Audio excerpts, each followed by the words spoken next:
The Dallas Cowboys are 4-1 to start the season. Welcome to Cowboys Flashback. I'm Britt Johnson. Sunday afternoon, the Dallas Cowboys played their third and final game of a 3-game home stretch against the NFC East rivals, the New York Giants. The Cowboys currently remaining undefeated at home after beating the Giants 44-20. 44-20, the Dallas Cowboys come out on top for the 4th straight week. They are 4-1 for the first time since 2016 as they take down the New York Giants here in Week 5 of the NFL season at AT&T Stadium. We are live from the Star in Frisco, the Globe Life Studios, for the First Word presented by Dr. Pepper. Nate Newton, 6-time Pro Bowler. We've got Super Bowl champion Isaiah Stanback in the house as well. Kyle Yeomans here. Once again, it was the Cowboys checking the boxes all the way up and down. I mean, it was check mark after check mark. You had a Trayvon Diggs pick for the 5th straight game to start the 2021 season. Dak Prescott over 300 yards. The Cowboys rushed for 200 yards, and you can really go on and on. But what stuck out to you the most for the Cowboys win? The perseverance. I think they wish they could do away with the first half. The first half, they had some plays they wish they had back. But overall, they pushed through, right? It's a rivalry game. Things get crazy. Some guys went down for the Giants, and the Cowboys didn't adjust. They didn't adjust in a negative light. They actually went forward and continued to put the hammer down. So proud of these boys. Continue to push the throttle down when they needed to, because you can't have these games remain close in rivalry games. I just like the way they opened up the game with Ezekiel Elliott, man. They let them know this, we're going to be physical. We're going to run the ball at you. We're going to play action pass. Then we're going to change the pace with Tony Pollard. I think the run game was good today. Still, I know you're physical, baby, but back up. Saw a couple different penalties and some chippiness down the stretch, but you're going to see that from a rivalry game, especially with a team as young, talented, and even frustrated. And yes, I threw the word talented in there. The New York Giants have pieces. Now, they lost a bunch of those pieces along the way, and that's unfortunate. And we do send our best thoughts to both Daniel Jones and Saquon Barkley. But the Cowboys responded when the Giants gave them their best effort in that first quarter. And with the way the Cowboys are playing right now, they're going to get everybody's best shot. Yeah, everybody's going to come after these guys, and then you know that. And that's why I say that the Cowboys want to do away with that first half. You know, we didn't play that great. You know, we had some positives in terms of running the ball. We got the ball out some, but Dak has some plays that he's definitely going to circle on the film and say, I need to correct these. But you can expect that whenever the teams witness those things on film, they're going to try to exploit those, whether it's a blitz, whether it's a protection issue. So we want to make sure we're sure those things up going forward.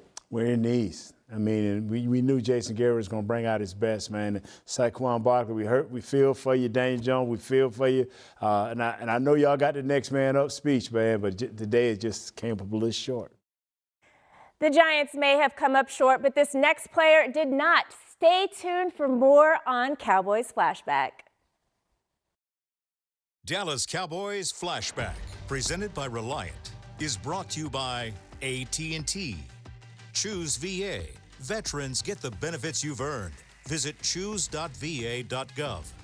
And by Reliant, an NRG company.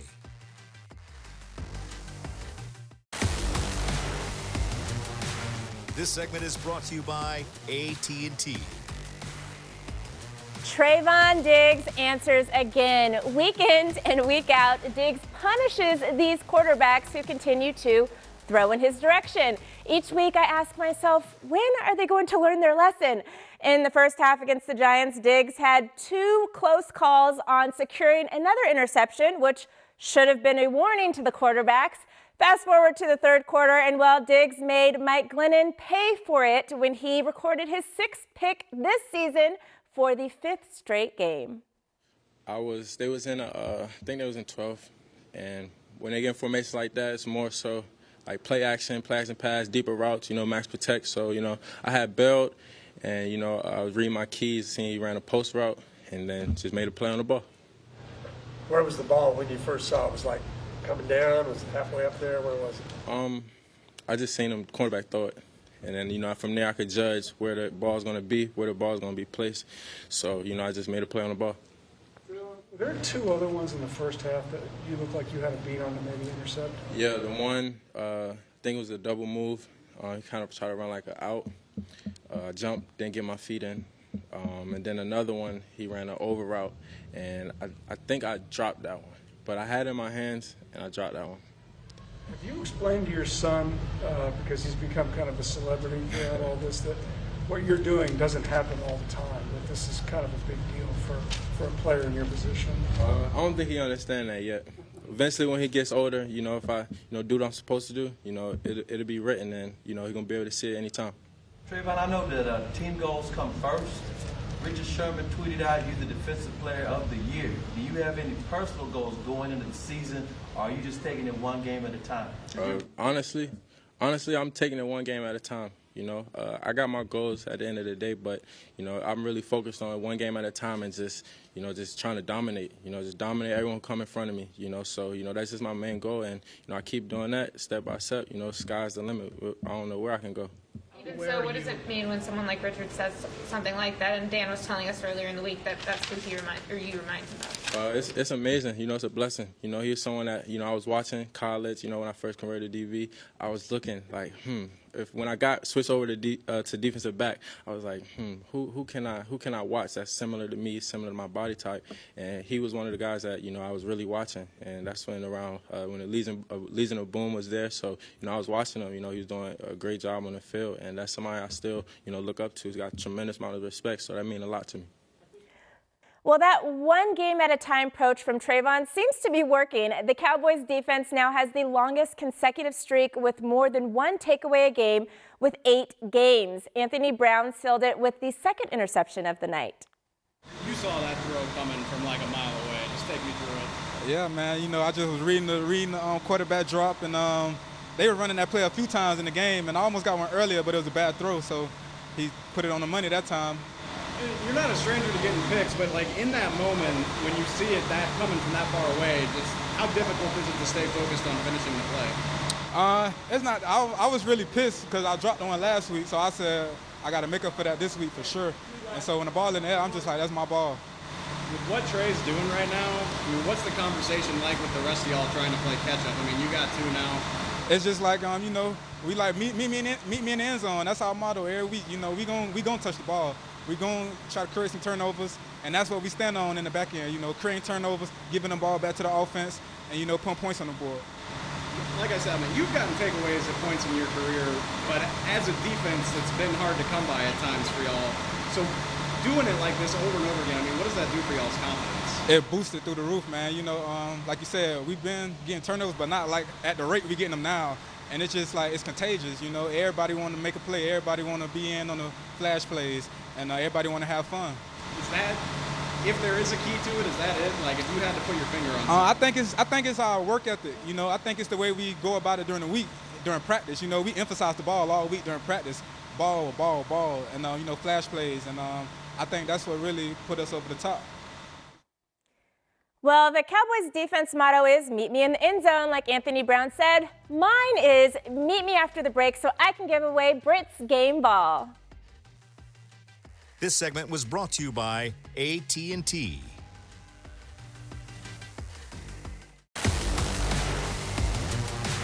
This segment is brought to you by Ashley Home Store, the official furniture store of the Dallas Cowboys. Another week where the game ball could literally go to a handful of players, but this one is going to be pretty special. Leading up to the game this week, everyone was a little bit on the edge because of what happened 364 days ago. Everyone except the man it happened to, Dak Prescott, who was calm, cool, and collected. So, of course, Dak, my man, you got the game ball this week. The past is the past. I think it's about living in the present, not getting too infatuated with the future either. Just living in this moment, enjoying this win right here, and we'll turn the page tomorrow and focus on New England Patriots. So it's about the growth. There was a lot of growth, that I guess is what you're looking for out there on the field tonight, handling different adversity, handling different situations, being able to finish the game, defense getting that last touchdown. I think it was just an all-around good team win under the circumstances of how the offense started early. Can you talk some uncharacteristic turnovers for you on those first 3 possessions? Can you talk about those 2? I think just a great play by the edge rusher there, getting his hands up and tipping the ball in there, and then obviously just kind of falling in his hands. A great play by him. And the second one, that just kind of rushed the whole snap to handoff mechanics and threw the ball away right there, and just definitely can't do that, especially not in the red zone. That's just situational. It's not good anytime, but down there when you you're guaranteed some points. That's a big swing. So that just puts the defense and put the team in a tough spot, but we're able to battle and come out on top. The CD, the touchdown pass, kind of swung the game a little bit. The momentum really seemed to change in that moment for the offense for you guys. Did you feel that? I mean, guess looking back on it now, you could say that, yeah. But, I mean, at the time, it was just a third down. We needed to convert a third down.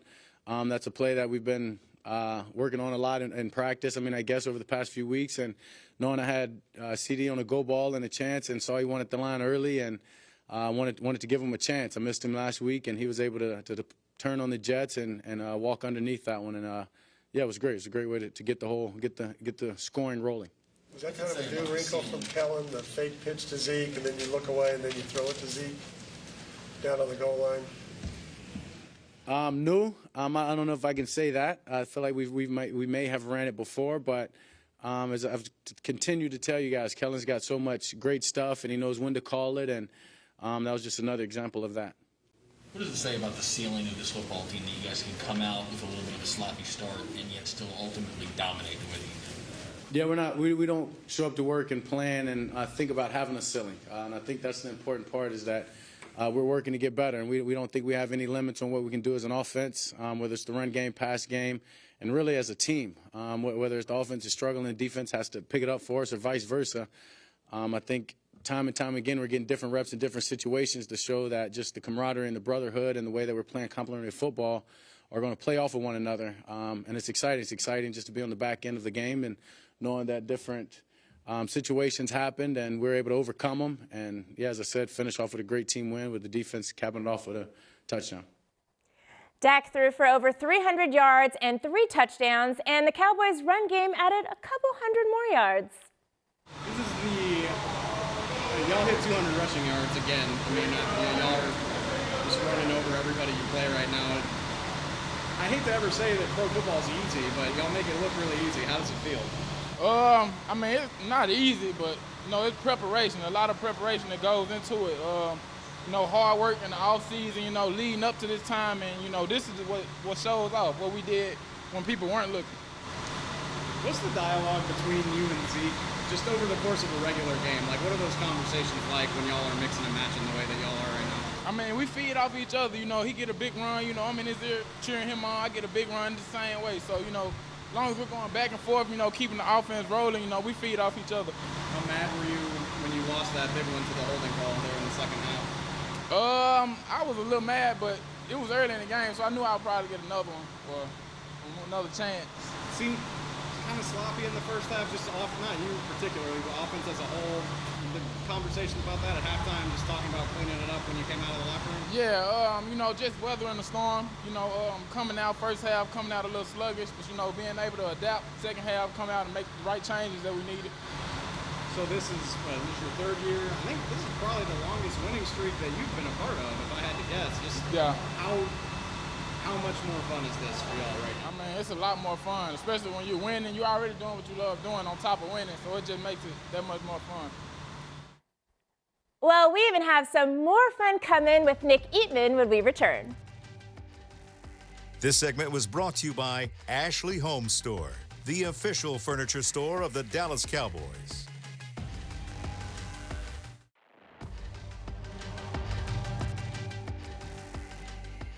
Welcome back. It's time for this week's Gap Moment. I'm here with senior DallasCowboys.com writer Nick Eatman. Now, Nick, I did promise the people fun, so we'll get to some fun. This week's moment happened during the first half. It was an 8-play, 75-yard drive that almost didn't happen. It didn't make it to the end zone almost, but it did. Tell us more about that moment. What happened here? All right, well, let's set it up a little bit. The game is 10-10, and the Cowboys obviously with a 10-0 lead, and then the Giants have come back. This was a huge drive for the Cowboys to end the first half. They got to have some momentum here. Let's walk us through this play with Dak Prescott. So he's throwing here. He's looking for looks like he's looking for Noah Brown. He forces it in, and James Bradbury, really good player, makes a jump on the ball, sees it before Noah does. He knows right there. You can see that's a sign of a guy that didn't make the play. Yes, luckily that was not Trayvon Diggs there, because he would have made that. Oh, he would have made it. Yeah, we haven't seen that look there with a face on the ground of Trayvon Diggs. All right, so what happens next? Usually when a play like that, you go to the very next play. So your quarterback's probably going to be gun shy, right? He's not going to want to throw it into coverage. No, let's roll this next one here. This is Dak. He's rolling. He sees it. He's looking at Amari Cooper. Look at this window right through the corner and the safety to Amari Cooper for a touchdown. Just a huge play in the game because we know the Giants are out with their starting quarterback. You've got to come back and you've got to establish. If we get a touchdown here, let me put the pressure back on it. We're going to watch this play again for Cooper one-on-one here. And really the confidence you have to have as a quarterback in between two defenders like that, knowing Amari Cooper is just going to be there. Without a doubt. Let's rewind that back just a little bit on this play right here. This is what makes Amari Cooper right here. This is what makes him the difference.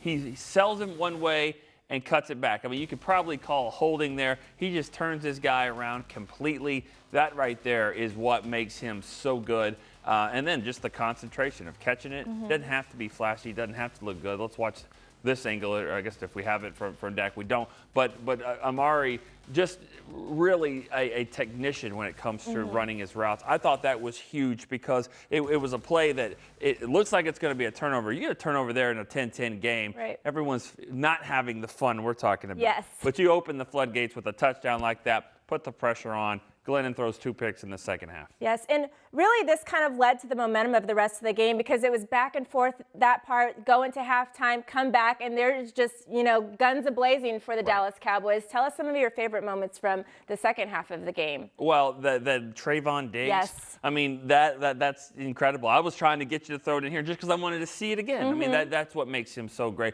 You could see the way he's tracking the ball on an interception. But Anthony Brown, too. One great corner can lead to another. They're having fun out there making plays, getting interceptions. I thought but it was a play like that allowed them, like you said, to just kind of pin their ears back and go attack and play an aggressive style of defense. Complimentary football at its finest. Now let's check out what Amari Cooper actually had to say about that play. But basically, it's a double move. I'm really selling like a corner route, and I'm going back to the post.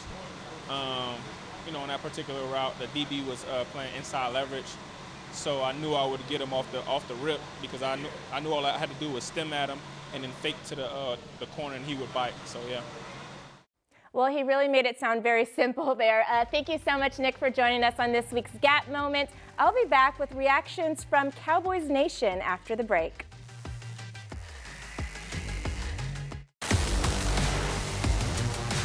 Dallas Cowboys Flashback, presented by Reliant, was brought to you by AT&T, Reliant, an NRG company, and by NFL Game Pass. You'll never miss a game again. Enjoy full and condensed game replays from Week 1 to the Super Bowl.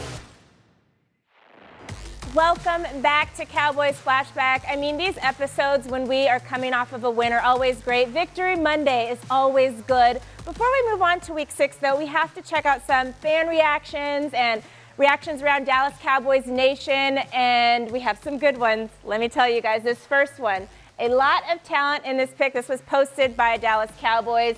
Look at this.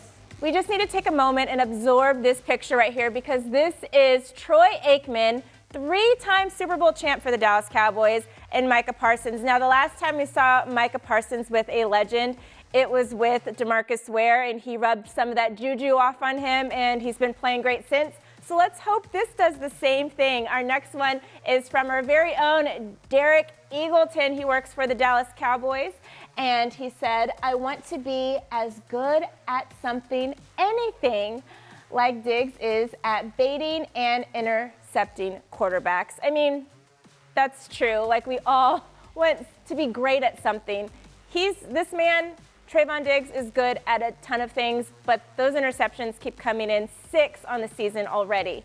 This next one, so this is what it feels like to win on Sundays, huh? I'm loving it here. Before all the haters chime in, just let me enjoy this, please, because who knows how long it's going to last. You know, I personally tweeted something about the game, and of course, a few Eagles fans came at me and they're like, oh, you beat the Giants, they didn't have any other guys, whatever the case. Listen, a win is a win is a win, and the Dallas Cowboys just keep on winning. 4-1, let's keep it going. Another legend photo right here. This is Dirk and Luka, past and present Mavs players. Love this photo is what this person said, and I am loving it too. We had a ton of celebrities in this game, and everybody was really excited to see what these Dallas Cowboys are doing. Last one, 4-1 on the next. Line them up. Keep lining them up. We have the Patriots this week. Thank you guys so much for tuning in. I'm Britt Johnson for Cowboys Flashback, and I'll see you guys next week.